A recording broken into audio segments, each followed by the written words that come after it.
In today's video, I'm going to show you how to duplicate a page on Google Sites. Start by heading over to sites.google.com and open up your site in edit mode. Now in the right menu, switch to Pages tab. Here you can see a list of all your site's pages. Now find the page you want to duplicate and hover over it. Then beside it, you can see a three-dot icon, and all you have to do is click on it, and from the drop-down, select Duplicate Page. Google Sites will then instantly create a copy of the page, and to proceed, add a name for the duplicate page and simply press Done. You can always rename the duplicated page by double-clicking on its name, and you can drag it to the desired position in your page hierarchy.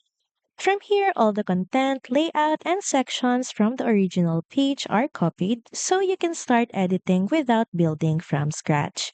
So that's pretty much it. Thank you very much for watching this video, and I'll see you again on the next one. Bye!